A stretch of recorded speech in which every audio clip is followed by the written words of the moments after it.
remember, I know it was a long time ago, but as I vaguely remember, when my husband was president, we ended up with 23 million new jobs and incomes that rose for everybody.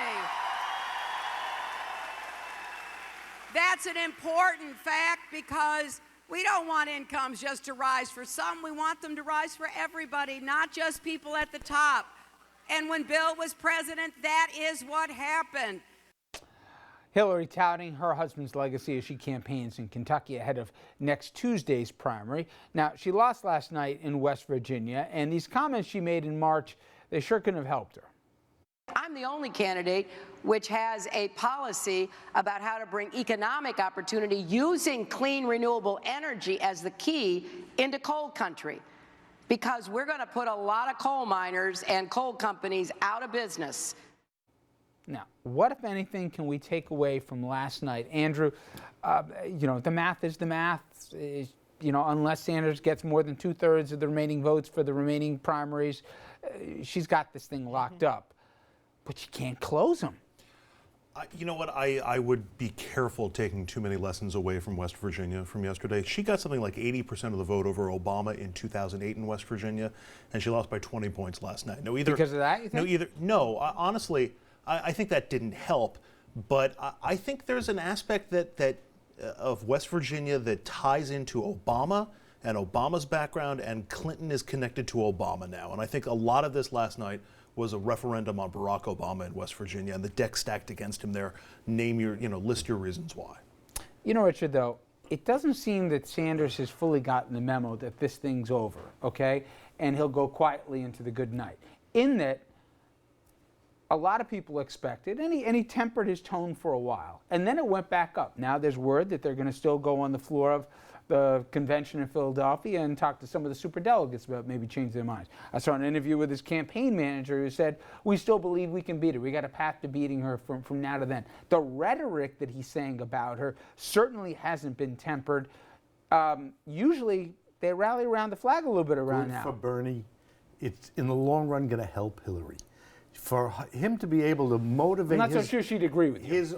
Well, if she's smart enough about longer-term politics. That memo was written to Trump, so they told him to get out. It was written, look, to motivate his army to come with her, he has to play this through in an honest, forthright way about the things he cares about. He's being himself.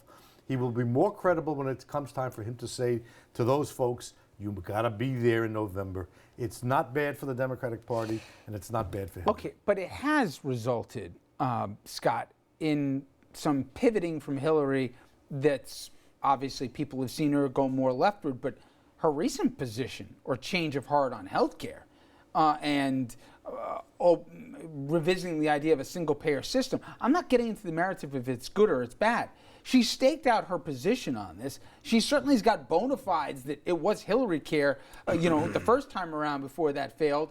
She supported Obamacare. Everybody practically knows you're not going to be able to rewrite the law. Now, yesterday, she comes out and says, I could be for single payer under certain circumstances.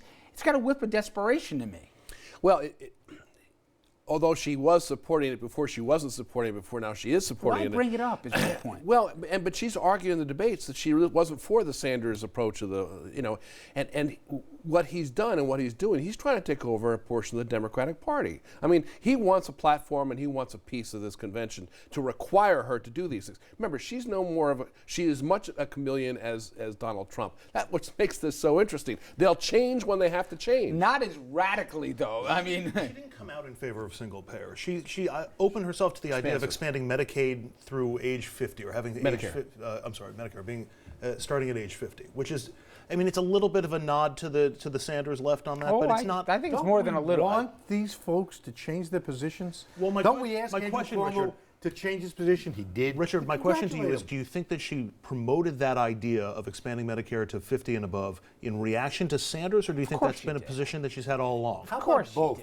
I mean, Mr. Cynic here, who can't find anything nice to say about anybody. That doesn't jive, Richard, because otherwise she would have come out with that earlier in the campaign and she would have emphasized this as she was going through. It had a political quality.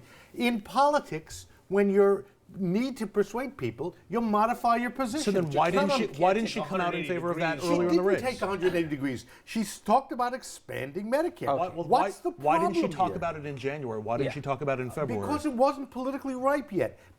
It's not that she's apolitical and The and problem the queen is of she's morality. feeding the narrative that she'll do whatever she's got to do to win the nomination. And if that's what you're being She's won the criticized for, nomination.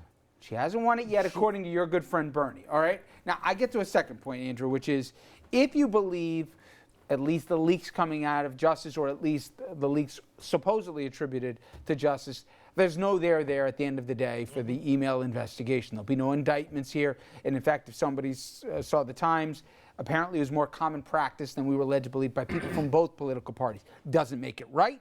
It's sensitive information. They shouldn't have been doing it. But she hardly was the only practitioner of it. Does it matter? As Fox News will put the headline, Hillary could still be indicted. Even after they come out and say she's not going to be. No, I don't think it really changes much, because I think people have their minds made up about Hillary and who she is and whether she was right or wrong for doing what she did with the emails. I don't think the lack of indictments will change. It would have been anything. worse if she did get indicted. We'll see how it Certainly. goes, but She yes. said she was wrong. She hasn't made a. She said she made a mistake. What the right has been promoting is a criminality standard, and that's just not going to happen. Okay. Joe Biden came out and said the following here. He had this to say on Good Morning America, in case you guys didn't see it. I had planned on running. It's an awful thing to say. I think I would have been the best president, but it was the right thing, not just for my family, for me. No one should ever seek the presidency unless they're able to devote their whole heart and soul and passion into just doing that. God love him. He can't. He's just got to stay in it. I got nothing wrong. I find him. A lot of people like him, but my point is there a little bit of truth in that when he says I would have been the best guy? Nothing wrong with that. Do you think there's any buyer's remorse from folks who say, God, with as beatable as Trump is for everything he said, we could have had an easier path with another person? I think so. I mean, it demonstrates something about Biden. First of all, he talks off the top of his head. You don't know what he's going to say. There's no I mean, filter. he could fall off that. I mean, you just don't have. On the other hand, it is, but it's refreshing, isn't it? Yeah, it's refreshing. it is. I could have been better than. Yeah. And you know what? He's probably correct. You think And he would have been a better lieutenant governor, right? I absolutely do. Still, God bless him. Look what happened. Look, the Joe Biden of Rockland County. But I think Joe gets some credit. I mean, Good. for speak. He's very likable. That's one Yeah. thing about him. He's likable as compared to our Because two. think about it.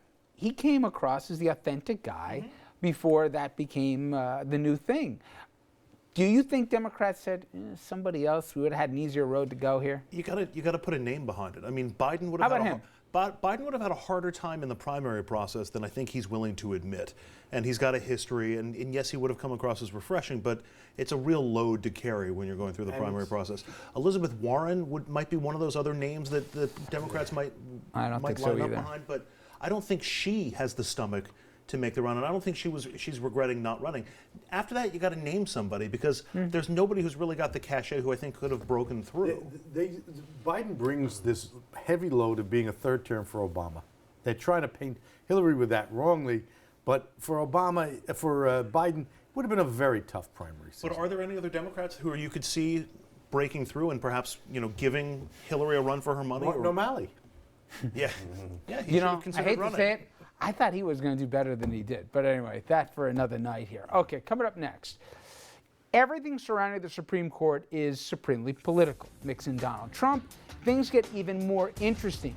Who would he appoint, and how does he respond to questions about his sister? If you didn't know this, she's a federal judge appointed to the appellate court by none other than Bill Clinton.